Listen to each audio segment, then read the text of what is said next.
I want to mention you have a podcast, and a lot of people have podcasts. I really love your podcast. The title is I Weigh, and it feels like a very important topic to be talking about these days, not just the normal chit chat. Can you tell us what I Weigh is all about for anyone who hasn't heard it? So I Weigh was a social movement I started 2 years ago to change the way that people measure themselves, so via their inequalities rather than pounds and kilos on the weighing scale. But it has evolved over the last 2 years to be a kind of full mental health movement and a movement against shame.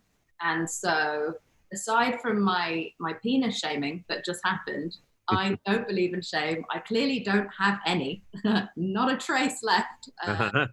I am bankrupt if to give. And so I wanted to make this podcast a mental health podcast where we would explore all the kind of most stigmatized topics and have people from all backgrounds, whether they are celebrities or they are experts or scientists, etc., come on and talk in a very demystifying, destigmatizing way about things that everyone's going through, but we just don't talk about it enough. And I had planned to do this podcast before the pandemic hit, but it just came at a time where people didn't have access to therapists, they didn't have access to each other. And so it's been strangely helpful, I think, for some people, in just hearing that you are so not alone in all of the things that you are experiencing.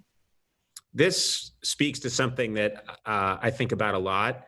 Both of us know a lot of celebrities, and we're accustomed to people thinking that celebrities, they take a quick glance and they say, oh, this person's, they don't have anything to worry about. And they must love themselves. And it's been like a personal crusade of mine to say, pardon my French, but like everybody's up.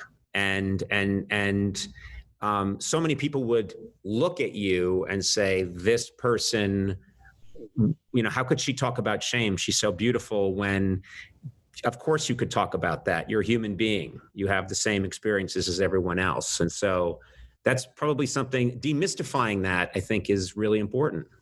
Yeah, I mean, I grew up with just such glossy role models, and I didn't know anything. I didn't even know about people making mistakes or their, growing in public. I never saw anyone grow in public. It was just such a glossy veneer of bullshit.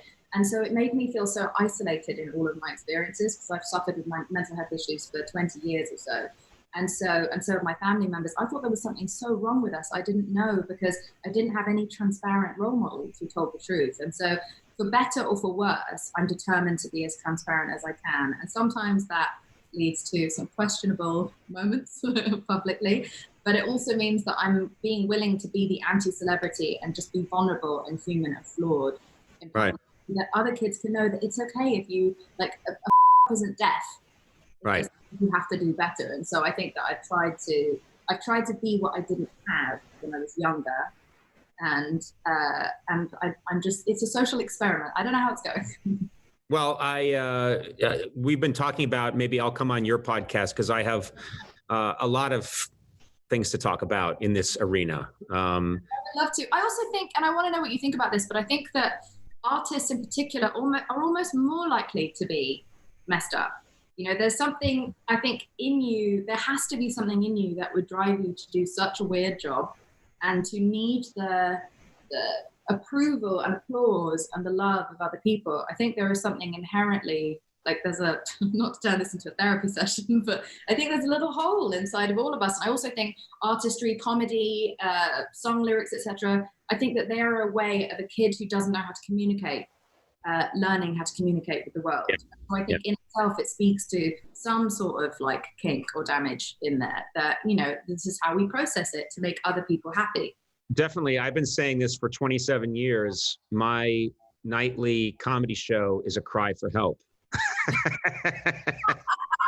And instead of anybody saying, how can we help you? They say, great, we're wrapped for the night. Let's do another one tomorrow. Yeah. But maybe this will help really get the word out that I'm in desperate need of assistance.